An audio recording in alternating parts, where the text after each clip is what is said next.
안녕하세요. 오늘 마가복음 두 번째 시간입니다.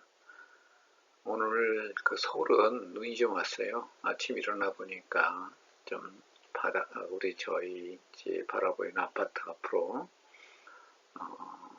또 아파트가 제 앞에는 거리가 있고요. 또 앞에 이제 아파트가 보이고 저희 집 뒤로는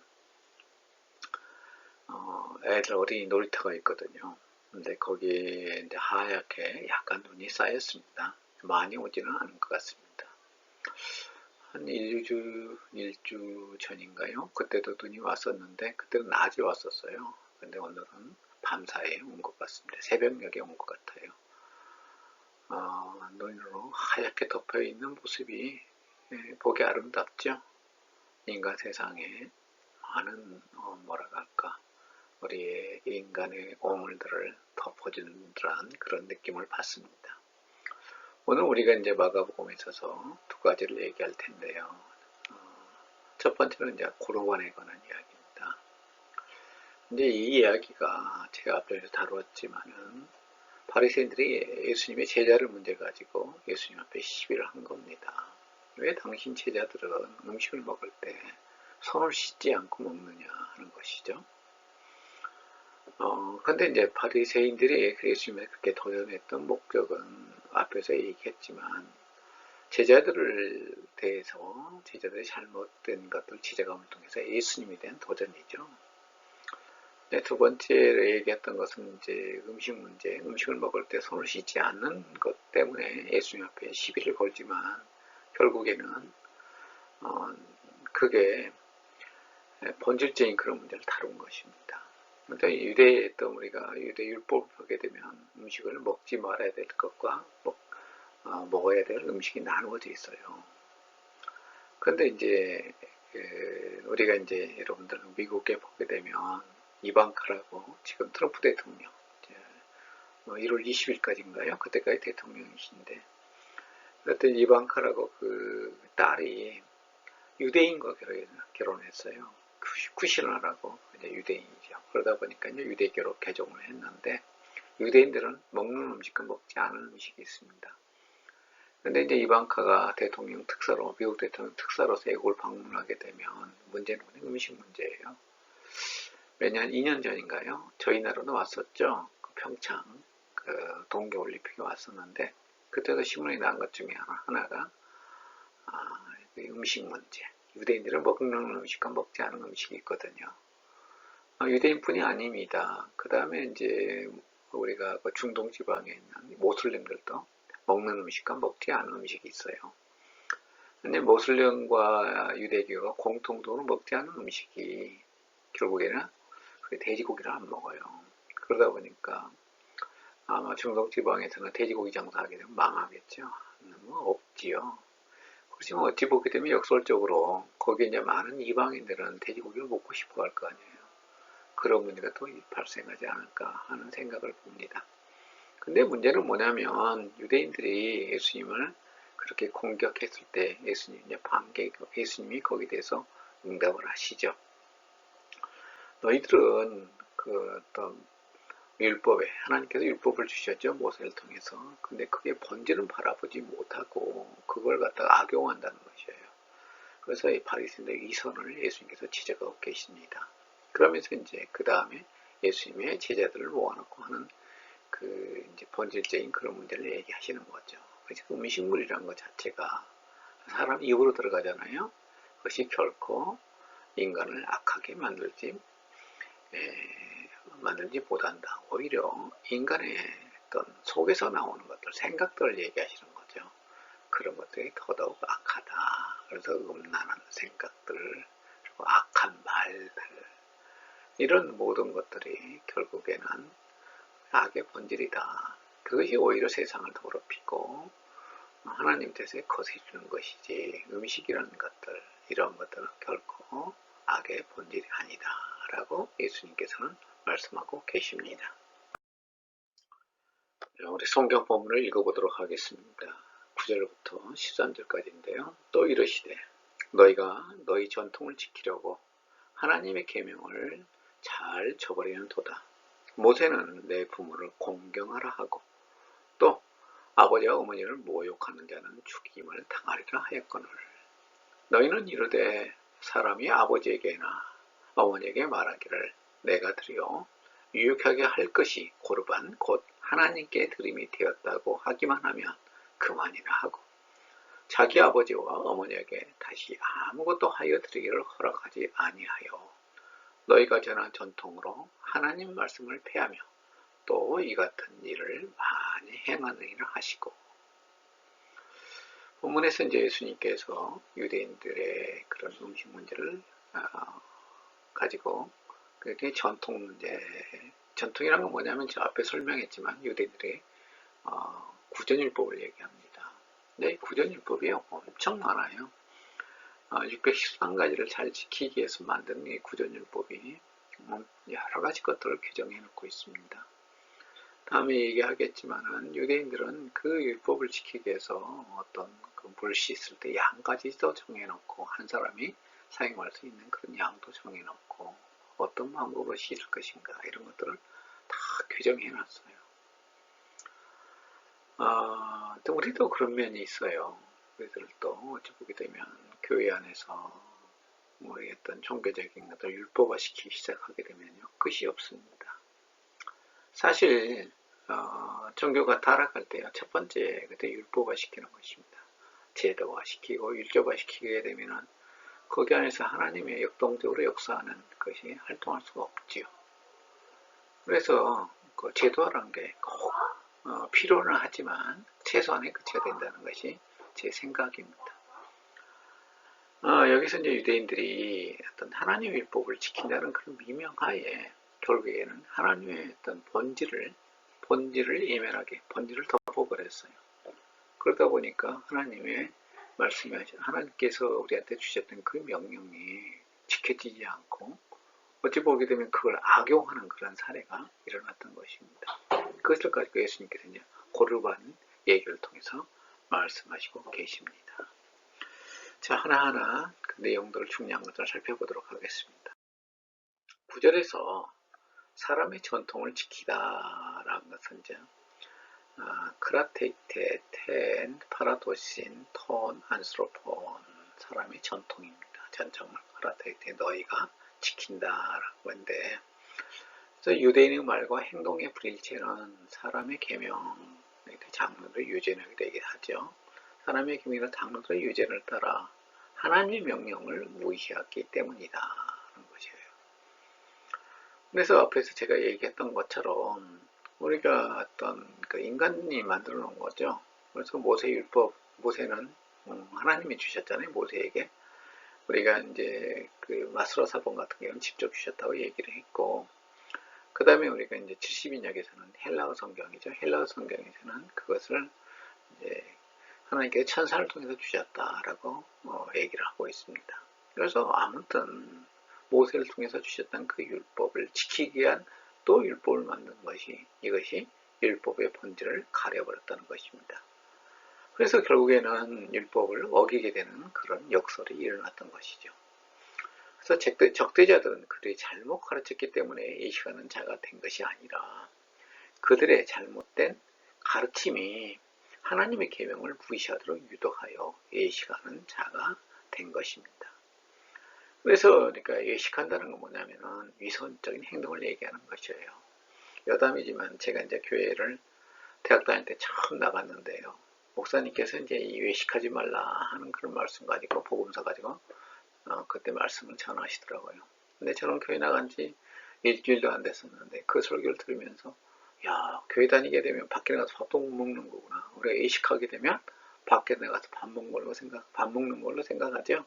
근데 이건 위선을 얘기하는 것입니다. 그래서 우리가 위선적인 행위를 얘기하는 것이죠.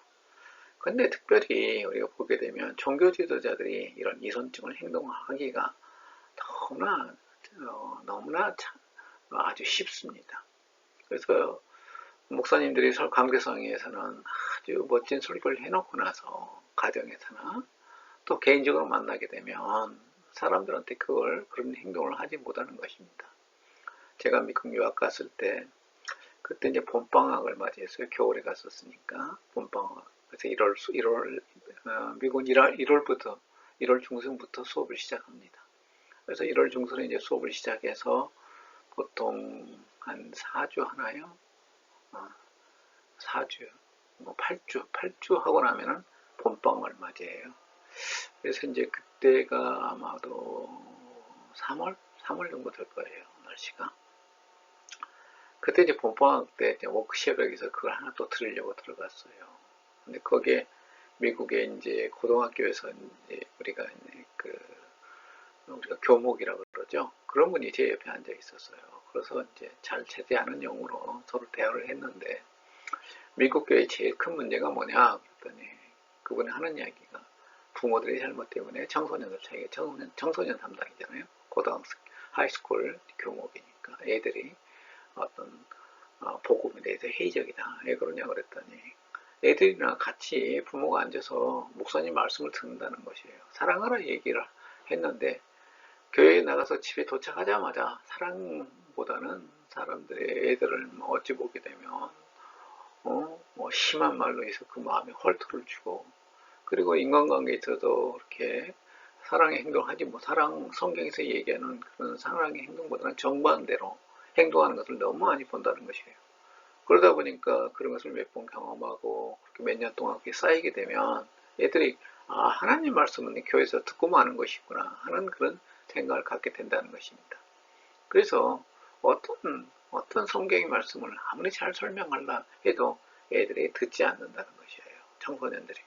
그래서 청소년의 문제는 부모들의 문제다 그런 얘기를 하더라고요. 저도 많이 동의를 했습니다. 그렇죠? 여러분은 어떠세요?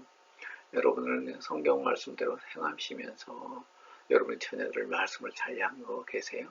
사실 애들은 부모의 거울이라고 그러죠. 그래서 애들이 그런 행동을 하는 것은 부모가 그런 삶을 살았기 때문에 보여주는 것입니다. 그래서 잘못된 부모는 있을지라도 잘못된 어린이는 없다는 그런 얘기를 하는 것처럼 우리 삶에 있어서 부모의 행동 애들한테 그대로 전이가 됩니다. 그래서 조심해야 되겠죠. 그래서 외식이라는 거 여러분들 여기서도 유대인들의 그 바리새인의 외식을 예수님께서 지적하고 계십니다.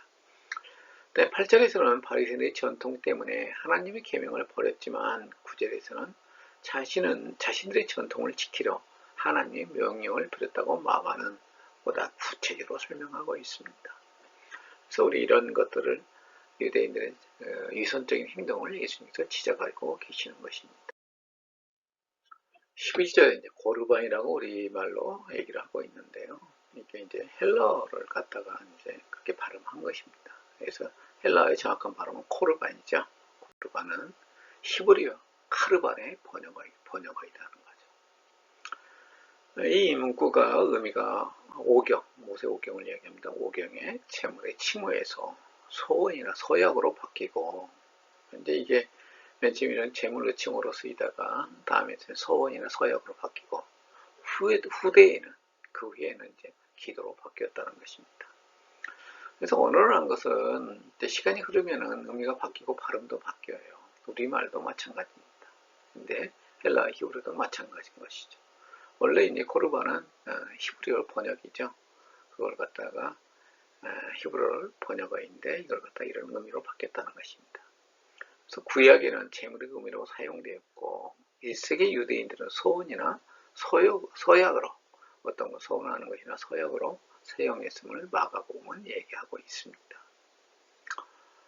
그래서 필로나 요세푸스는 이런 증거를 제시해주고 고고학자들은 예루살렘 남동쪽 초대교회 당시 것으로 추정되는 한 유대인의 묘비에서 완벽한 헬라어 병영 구절을 찾아냈다는 것이에요. 그래서 학자들은 물건을 하나님이나 성전에 바치는 소원 형태의 헌사로 이 용어 고르반을 이해하고 있습니다.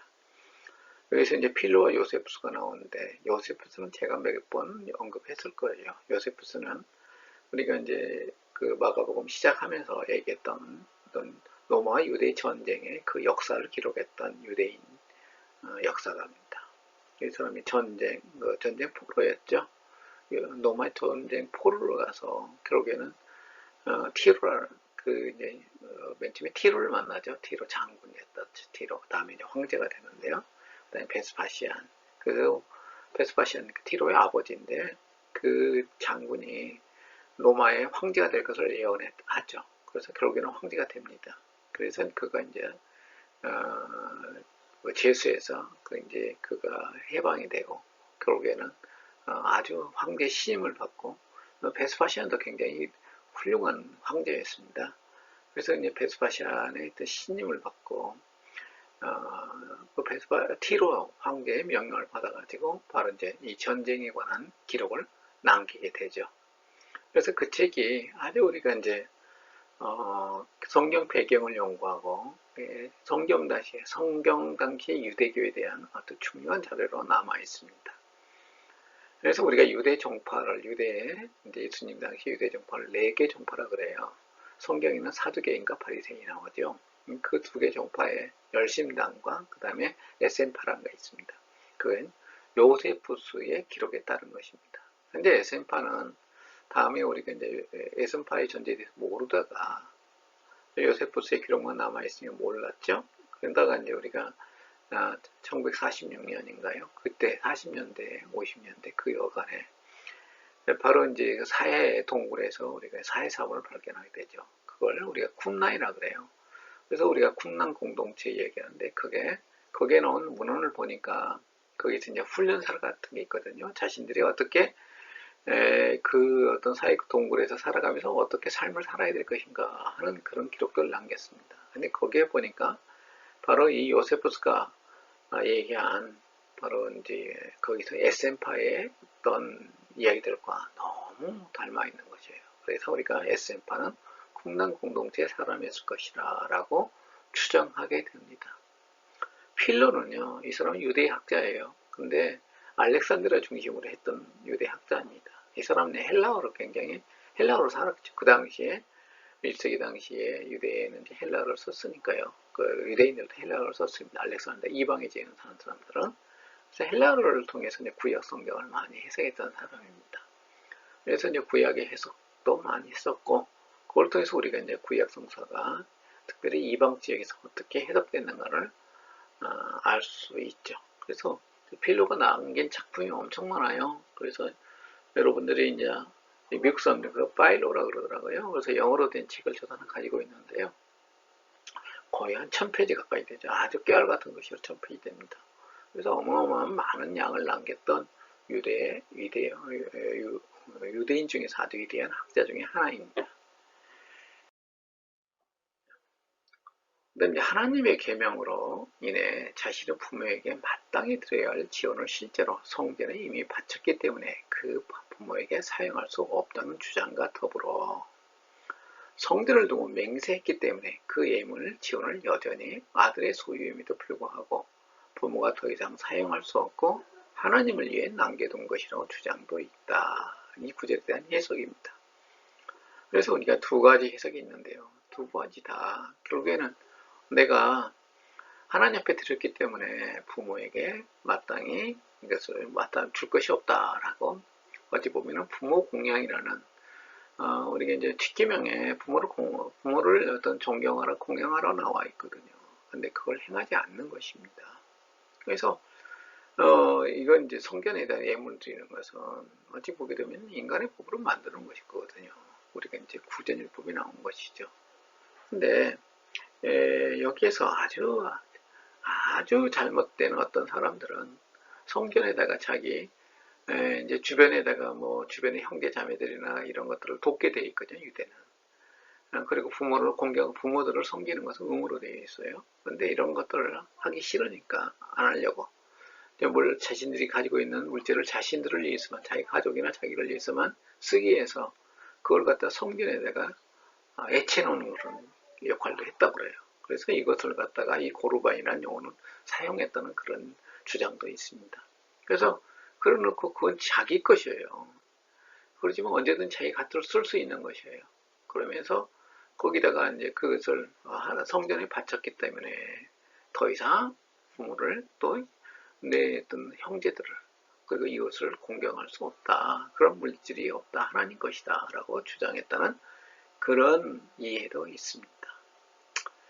바리새인과 서기관들은 하나님의 말씀을 버리는 것에서 저버리고 결국에는 피하는 데까지 나아갔다는 것이에요. 그래서 하나님 말씀이 이제는 부모로서 공개하는 하나님 말씀이 유명무실돼 버린 것입니다. 그것이 사람들한테 전혀 영향력을 행사할 수 없는 그런 지경까지 돼버린 것을 예수님께서 지적하고 계십니다. 우리도 그래요. 우리 삶 속에서 그렇습니다. 우리 삶 속에서 어떤 기독교의 윤리가 참 어떨 때 보게 되면 굉장히 교회 안에서 홀대된다는 것을 넘어서서 악용되는 그런 광경을 보기도 합니다. 저희 교회를 얘기하는 게 아니에요. 저희 교회는 그래도 집사님이나 장로님들, 목사님들 모두가 다 훌륭하셔요. 그런데 어떤 다른 교회들 보게 되면 그런 얘기를 종종 듣게 됩니다. 제가 신학교에서 이제 가르친 일을 꽤 오랫동안 했기 때문에 그런 얘기를 듣게 돼요. 근데 참 개탄스럽죠. 여러분들 사람들이 바람 피운다 그러죠. 우리가 이제 성경은 음란죄를 짓는다 그러죠. 근데 그런 일을 행하지 않아야 되죠. 근데 제가 오래전에 들었던 이야기예요. 근데 그 목사님이 아니 가족도 다 있고 자녀들도 있는 그런 목사님인데 자기 교회 상당히 과부가 하나 있는데 좀 미모가 있었던 모양이에요. 나이도 좀 드셨고. 그런데 그 과부를 너무 좋아하는 것이에요. 그래가지고 맨날 신방 가는 것입니다. 거기 가서. 그래놓고는 자기는 그러면서 하는 것 중에 되게 내가 그 교회 집사님하고 무슨 관계가 있냐. 그냥 나는 목사로서 신방 가는 것 뿐이다. 근데 왜 그렇게 자주 가는가 모르겠다는 것이에요. 근데 거기에 이제 딸이 하나 신학생이 있었는데 그것 때문에 굉장히 괴로워하더라고요. 저희 담임 목사님이 저희 어머니를 좋아하는 건데 맨날 신방 온다고 밤에도 오고 낮에도 오고 막 그런다는 거예요. 이게 바로 정신적으로 가늠하는 것입니다. 주의해야 돼요. 우리 단호하게 그걸 뿌리쳐야 됩니다. 그래서 옛날에 이제 선교단체 가운데서는요, 이제 우리가 대학생 성서 읽기라고 있습니다. 그게 이제 다른 이름이 있는데 영어로 그 대학생 성서 읽기에서는 그리고 이제 더 보수적인 그런 선교단체 같은 경우에서는 성경 공부할 때 여자는 여자, 남자는 남자로 이렇게 분리해서 하는 그런 선교단체에 있었습니다. 대학생들을 젊은이들을 이렇게 갈라놓고 나니까 좀 문제가 좀 불만이 있을 거 아니에요. 그때 그 리더가 했던 이야기가 있어요. 만약에 남녀가 같이 앉아서 성경 공부하게 되면 영적인 관점보다는 육적인 관심이 더더욱 생길 수밖에 없다. 그래서 미리 차단하기 위해서 우리가 남녀가 따로 성경 공부를 한다. 대학생들이 아주 그게 발달할 때거든요. 하나님이 주신 것이에요. 그래서 장가도 가고 그러는 거잖아요. 그래서 연애도 하고 그래서 장가가고 그런 건데 하나님이 주신 것입니다. 그 본능은. 그런데 그것이 잘못하면 영적 관심보다는 육적 관심이 너무 휩쓸려서 우리가 하나님을 알아가는데 방해가 된다는 것이죠. 그래서 그런 어떤 집회를 가봤더니 남녀가 따로 좌석을 따로 이렇게 분리해서 앉아서 예배도 드리더라고요. 자, 우리가 살아가면서 인간이기 때문에 그런 생각이 안 들 수가 없습니다. 우리 어떤 인간의 본능적으로 그게 들게 돼 있어요. 그렇지만 주의하고 그에 대해서 벗어나도록 노력해야 됩니다. 최기 목사님이라고 이런 한국사에서 요즘엔 좀 덜하네요. 그 가정교회죠. 저희 교회도 뭐 가정교회 한다고 하더라고요. 저는 이제 거기에는 별로 관여하고 있지는 않지만 그게 우리가 이제 가정교회라는 거죠. 오이코스라는 그 헬라어에서 이제 가정이란 그런 단어입니다. 근데 우리 이제 목장 그렇게 얘기하죠. 오이코스 가정, 목장 그렇게 번역하기도 한데요. 그 가정교회에서 했던 미국에서 처음으로 시작했던 최영기 목사님이라고 계세요. 그분이 제가 유학 마칠 때 저희 이제 신학교 와서 특강을 한번 한 적이 있었어요. 근데 특강 중간에 그런 이야기 하더라고요. 자기는 지금까지 단 한 번도 자기 교회 여자 집사님 이런 사람들을 자기가 운전하면서 차 옆에 앉힌 적이 없었다는 것이에요. 항상 그래서 뒤에 앉도록 했다는 것이에요. 80먹은 할머니 집사를 할지라도 자기는 자기 옆에 앉히지 않는다고 그러더라고요. 그래서 인간이 그럴 수 있다는 것이에요. 주의하고 있다는 것이죠. 늘 경계해야 됩니다. 아무리 훌륭한 사람도요. 인간의 그 어떤 하나님이 주신 본능을 온전히 극복하기가 참 힘들어요. 그래서 특별히 목회자들은 주의해야 됩니다. 주님은 인간적인 관점으로 하나님의 명령을 거부한 유대인들은 꾸짖고 있습니다. 그래서 우리가 우리 어떤 예수님께서는 이런 유대인들의 위선적인 행동을 여기서 꾸짖고 있는 것입니다. 자, 다시 또 성경을 읽어보도록 하겠습니다. 14절부터입니다.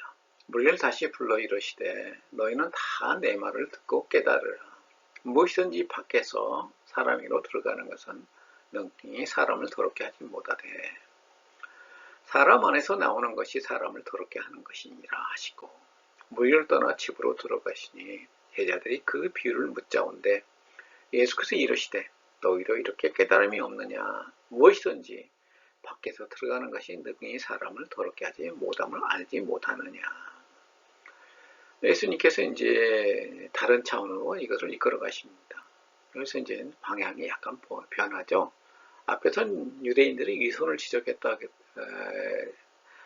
이제 했지만 여기서는 이제 우리한테 사람을 더럽게 하는가, 사람을 악하게, 무엇이 인간을 사람을 악하게 만든가에 대해서 말씀하고 계십니다. 그래서 예수님이 얘기는 간단해요. 우리가 어떤 먹는 것, 사물, 밖에 있는 어떤 무엇이 인간을 악하게 만든 것이 아니라는 것이에요. 우리가 이제 미국 사회에서 제가 이제 미국 처음 갔을 때 중고등학생들 이제 작은 거이기 때문에 초등부부터 시작해서 중고등부까지 전부 혼자 담당해야 돼요. 그랬더니 그때는 이제 주일학교 잘 조직되지 않아가지고 제가 주일날 가서 하는 것이 교육관에서 학생들을 모아놓고 밖에 못 나가도록 하는 게 전부더라고요. 그리고 간단하게 예배 한번 드리고 한 20분 정도 예배 드리고 애들 못 나가게 하는 거. 그래서 그게 다음에 이제 교사들을 좀 모집해서 그걸 이제 주일학교로 만들었는데요. 그때 이제 제가 미국에 보게 되면 하이스쿨, 이제 미국은 하이스쿨, 중고등학교가 이제 6학년 때 시작하는 학교가 많습니다. 초등학교 엘리멘트 스쿨의 프라이빗 스쿨이라고도 하고 엘리멘트 스쿨이라고도 하는데 그게 이제 5학년까지 있고 6학년 때부터 하이스쿨로 들어가는 학교도 있고 어떤 데는 7학년부터 하이스쿨 들어가는 학교도 있어요. 근데 그 당시 이제 하이스쿨 학생, 우리가 6학년이라고 그러는데 6학년 학생이 옷을 입고 왔는데 거기에 이제 여름에 티에 프리저이라고 써져 있더라고요. 그래서 나는 그게 우리가 이제 오해할 수 있어요. 영어로 그대로 번역하는데 마약 뭐예요? 마약 프리존, 마약을 자유롭게 할 수 있는 그런 지역이다라고 저는 그 말로는 그렇게 얘기할 수 있을 것 같았어요. 그래서 얘한테 물어봤어요. 야, 그게 무슨 의미냐? 그랬더니 저를 널리라고. 제가 이제 그 문화를 잘 모르니까 미국 간 지 얼마 안 되니까 그러더라고요. 전도사님 이거 있고요. 그냥 마약 마음대로 하자는 것이에요. 그래서 야, 녀석아 어떻게 그런 게 있어? 그랬더니 한참 있다가 옆에 있는 지금 누나가 설명해 있더라고요. 하도 미국은 마약이 심하니까 하이스쿨 학생한테 그런 티를 판매한다는 거죠. 싸게 팔겠죠. 그러면서 이제 마약을 하지 말자 하는 그런 캠페인이죠. 학교에서 그런 캠페인을 합니다. 그만큼 미국은 그런 어떤 마약이 아주 만연된 사회예요. 그래서 이제 그런 이야기를 많이 들어요. 미국에 유학했던 학생들은, 한국 학생들이 충격이죠. 한국에는 마약이 그래도 굉장히 제한적이잖아요. 소수의, 그것도 이제 강남에 있는 어떤 클럽에서나 좀 하고 그런 어떤 상황인데, 미국은 대학생들 파티에서 거의 자유롭게 하는가 봅니다. 그래서 이게 이제 굉장히 큰 문제가 되기 때문에 미국 사회에서도 마약이 굉장히 강하게 좀 못하도록 법으로 되어 있죠. 그래서 하다 걸리게 되면 상당히 어려움을 겪습니다. 우리가 이제 저는 마약 그 자체가 문제가 아니라고 생각을 해요. 그걸 하는 인간이 문제가 되는 것입니다. 그걸 오용하는 거죠. 원래 마약은요, 인간에게 어떤 극한적인 어떤 상처를 입거나 그렇게 되면 팔 같은 거 자르게 되면 고대사에서부터 그래서 고통을 덜어주는 그런 역할을 했었어요. 원래는 그렇게 해서 인간의 이제 고통을 경감시켜주고 못 느끼도록 하는 그런 역할을 했는데 이게 인간이 갖다 아무런 그런 고통을 느끼지 일반적인 사람들이 그걸 먹고 가서 환상에 빠지게 되고 그래서 세상을 현실을 벗어나는 그런 일을 하게 되는, 그런 걸로 고용하게 되는 것입니다. 이게 문제가 되는 거죠. 그래서 제가 극단적인 예를 사용했지만 음식 그 자체가 문제가 아니라는 것입니다. 그러면서 예수님께서 이제 또 다른 차원을 얘기하는 것이에요. 들어가는 것과 나온 것이라는 그런 관점에서 주님께서 말씀하고 계십니다. 그래서 예수는 결코 손을 씻지 않는 문제를 가지고 유대인들과 논쟁하지 않았다는 것입니다. 예수가 유대인들을 공격하는 것은 유대 지도자들이 가지고 있는 권위의 근거에 대한 의문이고 또 공격이었습니다. 그래서 예수께서 그 지도자들의 역할을 제대로 했느냐라고 질문하고 있는 것이라는 것이에요. 그래서 다시 불러오라는 것은 아마도 복음서 기자는 예수께서 무리들을 해산시키고 있는 6장 45절에 근거하여 이 구절을 선택했을 것이라는 거죠. 그래서 이미 이제 흩어져 있는 사람들을 다시 불렀다는 것이에요. 그래서 그들에게 이제 이 어떤 음식 문제 가지고 악의 본질은 무엇인가에 대해서 음식이 아니다는 것을 얘기하면서 어떤 유대인들은 이 음식을 잘못 먹는 것에 대해서 이 음식, 그러니까 손 씻지 않고 먹게 되면 그걸 더 죄락으로 얘기하고 그들을 막 주변 사람을 정죄했기 때문에 그런 거죠. 그러면서 악의 본질이 무엇인가에 설명해 주기 위해서 이 음식 문제를 가지고 그들한테 얘기하시는 겁니다. 그래서 내 말을 꼭 깨달으라 라는 구약의 쉐마를 연상시키면서 그 다음에 말씀의 중요성을 암시하고 있다는 거죠.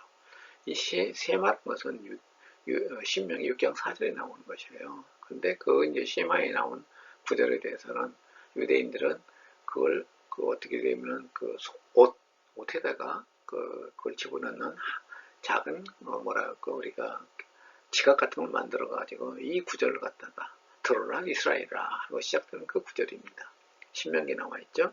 그 구절을 적어가지고 다녔어요. 그러면서 어디서든지 우리가 이제 구약서 신명기에 보게 되면 문지방이 생기든지 이 사람의 어떤 그 얼굴에 대해 얼굴 맞박에도 거기다 써서 붙이고 다니는 정도의 얘기하고 있어요. 가장 중요한 거에 우리가 말씀으로 얘기되죠. 그래서 들으라라고 시작되어지는 거죠. 그걸 연상시킨다는 것이에요. 그걸 통해서 다음에 있을 예수님의 말씀의 중요성을 강조하고 있다는 것입니다. 그래서 유대인들은 경건한 유대인들은 정말 그랬어요. 옷 속에다 그걸 써서 종이에 써서 집어넣고 다니면서 그걸 읽었다고 그래요.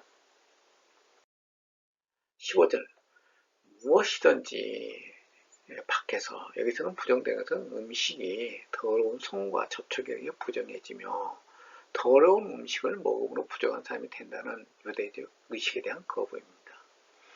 그래서 7장 17절 후반절은 모든 식물을 언급함으로 이런 논리를 보다 한 단계 성숙시킨다는 것이에요. 또 유대인들이 얘기한 것은 어떤 음식은 먹어도 되고 어떤 음식은 먹지 말아야 되고 라고 이제 규정을 해놨거든요. 그걸 먹을 때 손을 먼저 씻어야 되고 뭐 이런 것들도 만들어놨어요.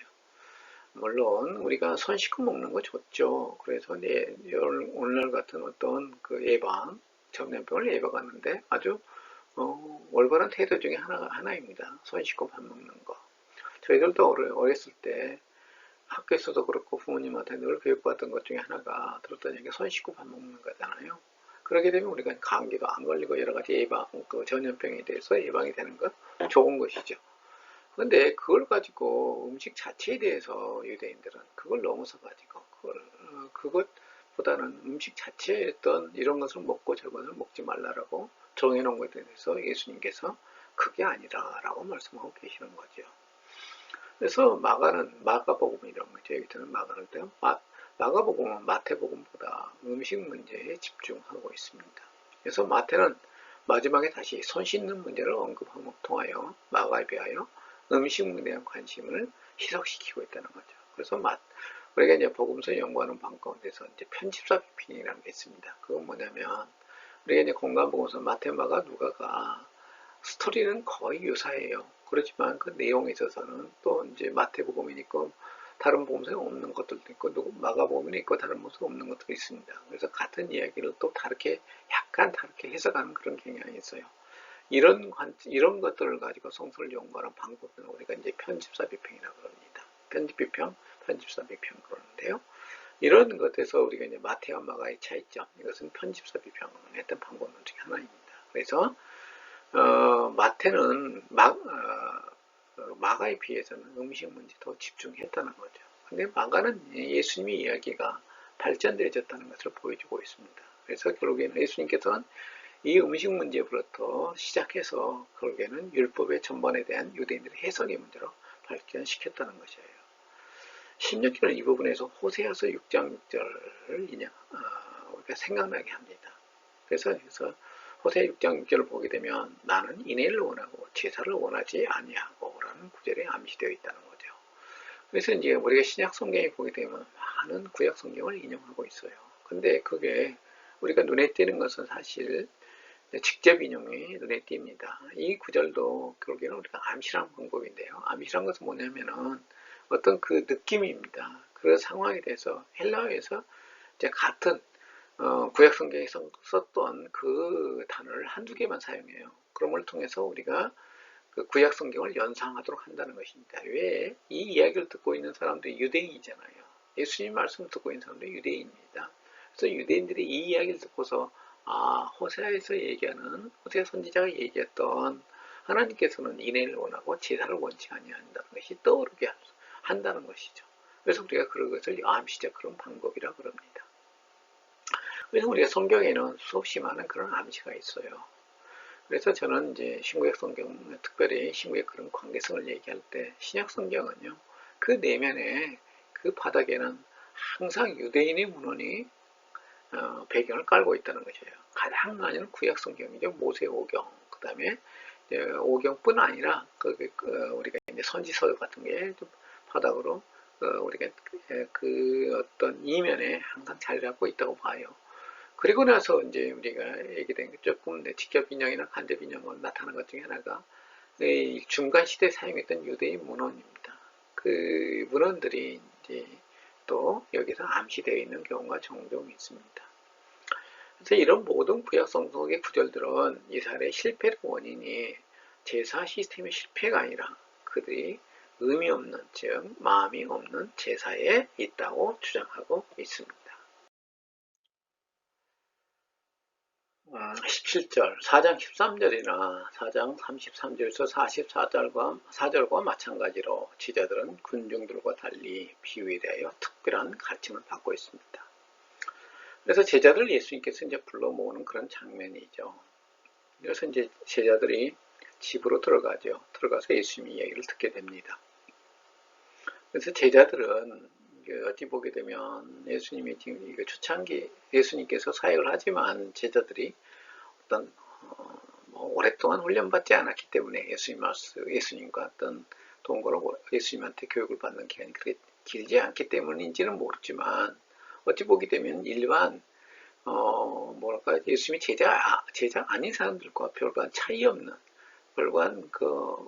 차이 없는 그런 반응을 보여요. 그래서 우리가 이제 복음서 예수님과 동행했던 그런 기간, 우리가 3년 반으로 보기도 하고 1년으로 보기도 하지만 예수님의 제자들은 12제자들은요 결코 예수님의 메시아성에 대해 예수님의 메시아에 대해서 또 십자가의 정신에 대해서 결코 깨닫지 못했다라고 저희들은 생각합니다. 예수님의 공생의 동안은 그랬다는 것이에요. 그러면 이제 제자들이 다음에 예수님의 어떤 부활을 경험하고 나서야 예수님에 대한 예수님 말씀에 대해서 보다 깊은 이해에 도달했다고 저희들은 생각합니다. 그래서 그런 어떤 깊은 이해가 있었기 때문에 그들이 순교를 하면서도 예수님을 부인하지 않고 복음을 지켰던 것이죠. 우리가 예수님의 12제자 가운데서요. 그 중에서 이제 하나는 예수님을 부인하죠. 그러면 11제자들은요. 그 중에 10제자는 순교를 합니다. 그리고 한 제자는 마지막까지 요한이죠. 우리가 이제 사도 요한 같은 경우는 마지막까지 늙어서 죽죠. 그래서 나머지 제자들은 순교를 해요.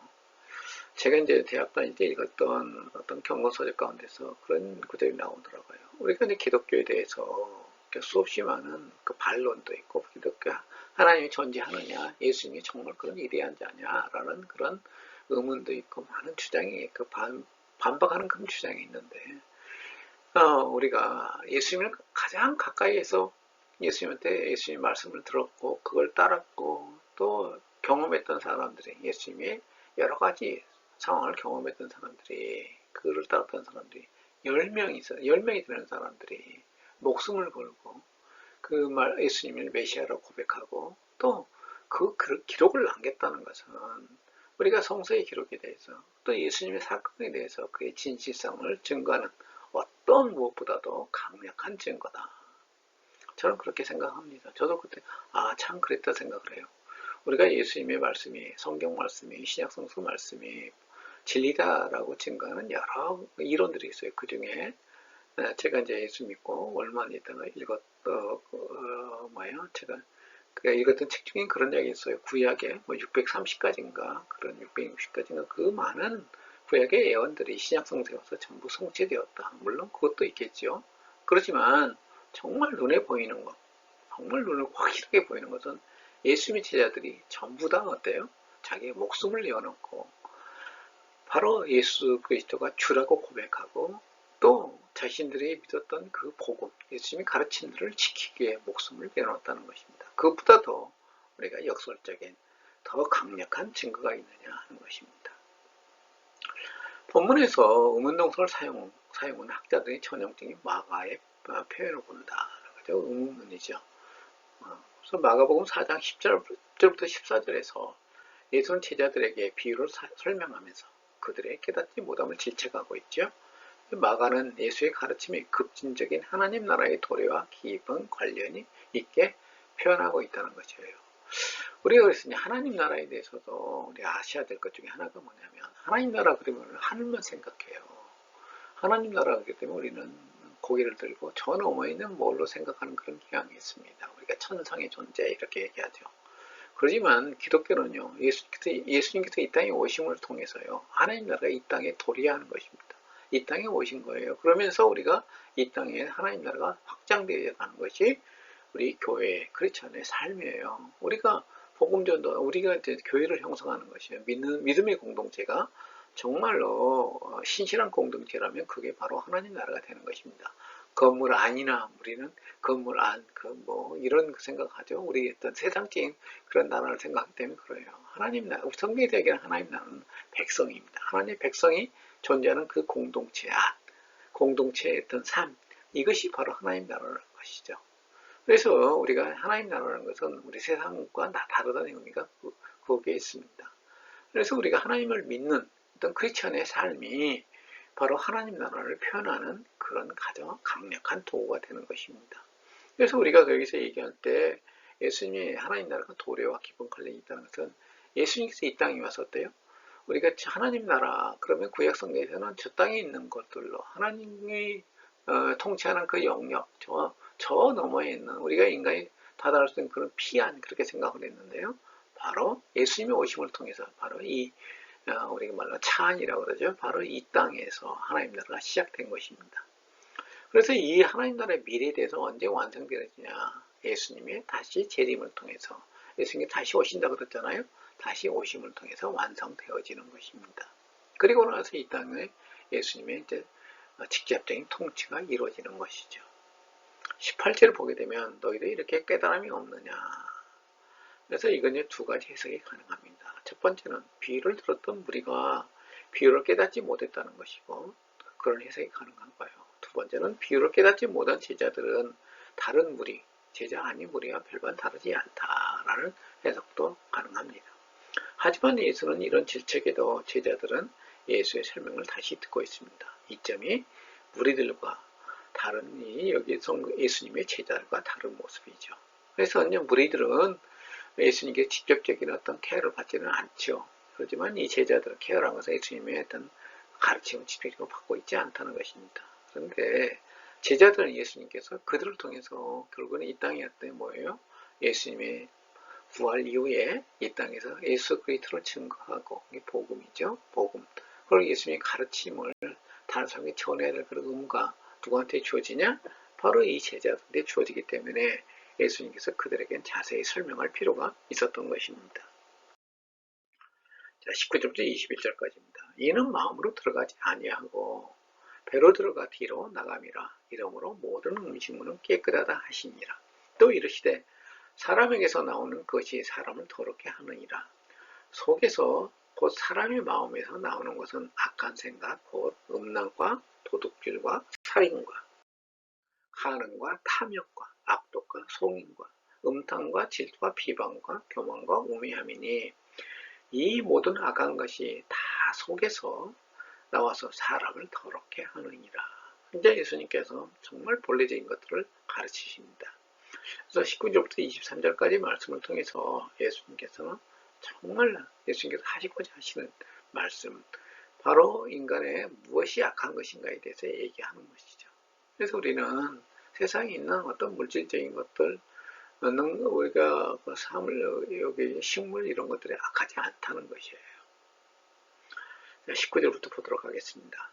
7장 15절의 본래의 취지가 변경되었다는 것이에요. 그래서 부정한 손에 관한 처음 질문에 대해서 예수는 일반적인 더러움에 대한 보다 광범위한 관점에서 답변함으로써 이 교훈이 후반절을 더럽게 하는 것에서 사람 입으로 들어가는 음식에 대한 제한적인 논의로 강조점을 공격하고 있다는 것이에요. 예수님은 항상 그렇습니다. 비유도 마찬가지죠. 우리가 선약 성경에서 가장 좋아하는 비유 중에 하나가 즐겨 읽고 또 생각하는 비유 중에 하나가 선한 사마리아 사람의 비유입니다. 거기서도 거기 되면 누가 이웃입니까 하는 질문으로 얘기돼요. 물론 결국에는 거기서 얘기하는 것이에요. 우리한테 착한 일을 하시는 우리에게 선한 행동하는 자가 바로 너희 이웃이다 라고 예수님께서 말씀하고 계시죠. 물론 그것뿐이 아니라 여러 가지 비유에서 예수님께서는 처음에 시작했던 것보다는 본질적 후에 마지막에 그들한테 얘기하는 것이 더더욱 강력한 그 예수님의 의도가 담긴 경우가 참 많이 있습니다. 그래서 예수님의 그런 어떤 가르침 방법을 우리가 성서 연구할 때보다 유의해서 알아봐야 될 것으로 생각합니다. 예수는 밖에서 들어가는 것이 하나님과 사람의 관계인 최종적인 기준인 인간의 마음에 직접적인 영향을 미치지 않는다고 주장하고 있습니다. 그래서 음식 먹는다 그래서 음식 잘못 먹음을 통해서 그들의 마음이 악하게 되지는 않는다는 것입니다. 그래서 인간의 마음이 참 부패되어 있죠. 그래서 우리 마음을 정확히 잘 들여다보게 되면 참 이선적이고, 어찌 보게 되면 조금만 화가 나게 되면 다른 사람들 신경질을 부리고, 또 때로는 다른 사람들과 어울려서 우리가 사람들과 수군거리고 다른 사람에 대해서 비난하고 하는 그런 것이 인간의 마음입니다. 그래서 인간의 악한 마음, 이걸로부터 나온 악이 우리한테는 아주 심각하다고 예수님께서 말씀하시고 계십니다. 그래서 이런 답변을 통해서 예수는 유전에 대한 질문에 대한 답변을 이사야 29장 13절의 관점에서 답하고 있습니다. 이사야 29장 13절은 이렇게 이사야는 얘기하고 있죠.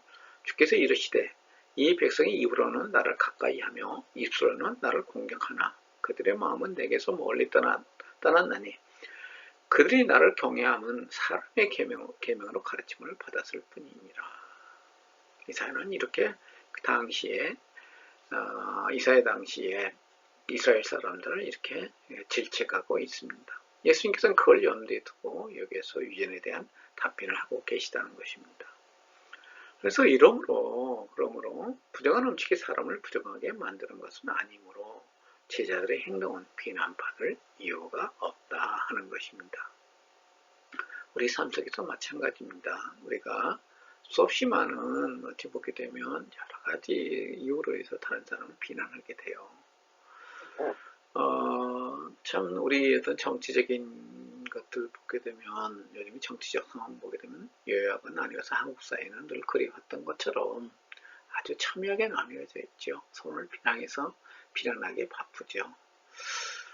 저는 저것이 물론 정치적 어떤 해석을 보게 되면 결코 나쁜 건 아닙니다. 서로 견제를 통해서 어때요?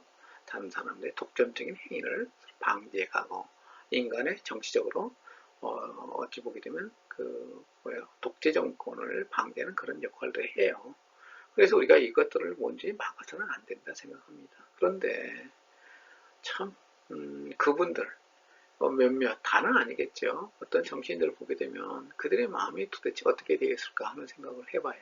입만 열게 되면 상대방의 비난과 그리고 다른 사람에 대해서 자신들의 옹호보다도 상대방에 대한 비난을 하기에 바빠요. 물론 신문에 그렇게 나와서 그런 거는 모르겠습니다만은 그들의 삶이 도대체 어떻게 그 정신적 질서가 어떻게 되었을까 하는 그런 염려를 가져보게 됩니다. 우리 삶에도 마찬가지입니다. 우리가 내 자신이 가진 욕망 그리고 내가 생각하는 어떤 뜻 이런 것들을 그대로 표현하게 되면은요 내 삶이 엉망이 되어집니다. 그래서 이런 것들을 주님 앞에 내어놓고 주님 하나님의 말씀이 하나님의 어떤 질서장음이 하나님의 어떤 성령이 우리 자신을 이끌어가도록 내 자신을 성령한테 내어주셔야 되죠. 내 자신의 뜻만 하나님 앞에서 고집하면서 우리가 그렇게 살아가게 되면 우리도 어때요? 세상에서 얘기하는 믿지 않은 자와 전혀 다를 바 없는 크리스천이 될 수가 있습니다. 그래서 우리가 늘 주의해야 될 중에 하나가 이런 것들이에요. 내 마음이 어떻게 하는가에 대해서 늘 우리가 감시하고 하나님 말씀을 통해서 그걸 제어해 나가야 됩니다. 여기서 마가의 관심은 음식 규정보다는 사람을 더럽게 하는 것이 무엇인가 보다 그 관심이 있어 보입니다. 어떤 학자들은 이 부분에서 마가 교회 안에서 유대의 음식법을 가지고 논쟁하는 모습을 볼 수 있다고 합니다. 우리가 이제 신약 성서에서 그런 것들이 있죠. 사도행전 10장에서 그런 것이 있고요. 로마서에서도 이런 음식 문제가 됐었고요. 갈라디아서 골로새서에도 그런 문제가 있습니다.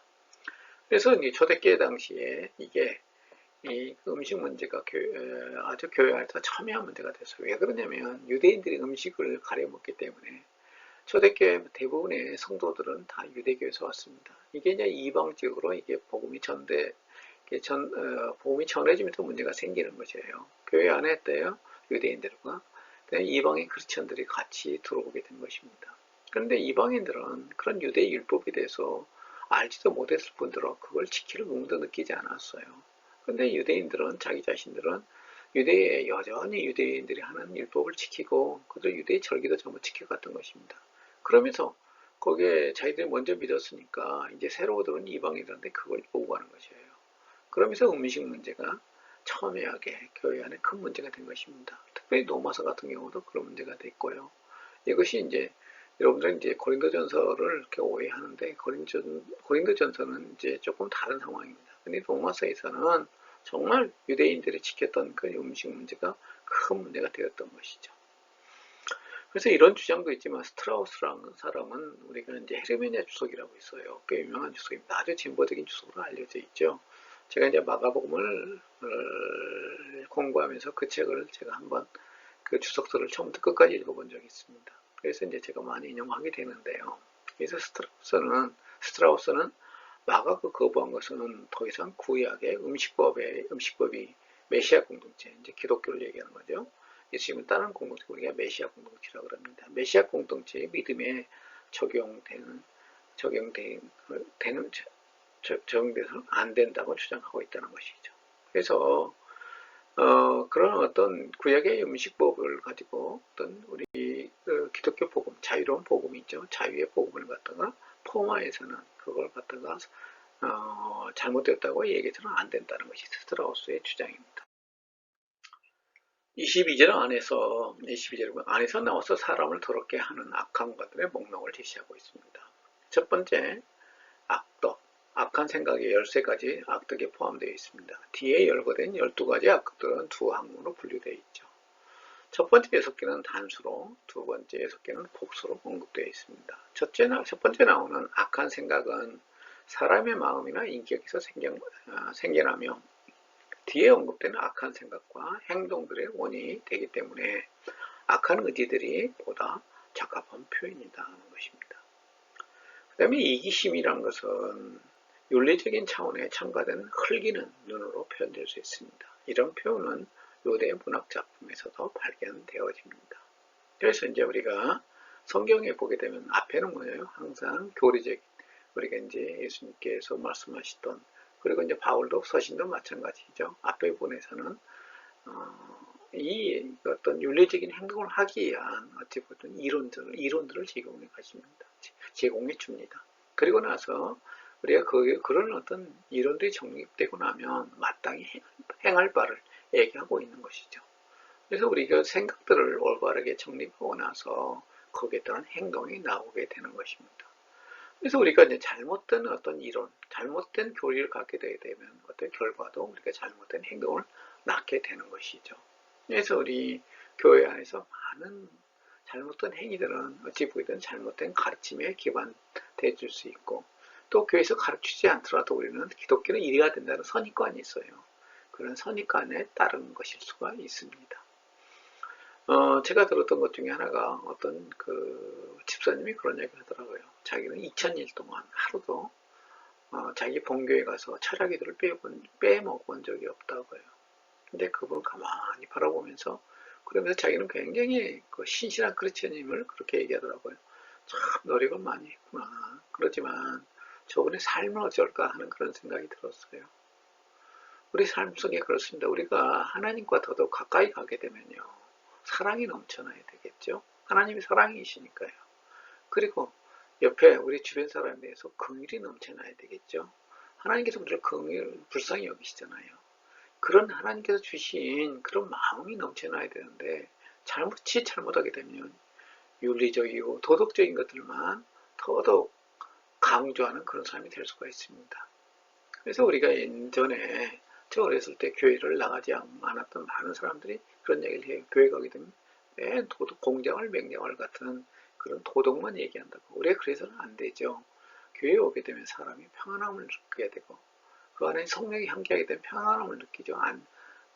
세상에 참 많은 어려운 상황에서도 교회 오게 되면 내가 여기 오게 되면 편안함을 느낀다 하는 것들을 가져야 되고, 두 번째는요, 하나님의 사랑을 느껴야 됩니다.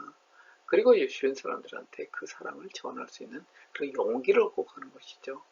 우리가 우리 10년 가운데서요, 하나님이 주시는 것은 그런 안정감, 그리고 하나님이 주시는 사랑, 그 이웃에 대한 긍휼한 그런 마음, 이런 것들이 기본이 되는 것이죠.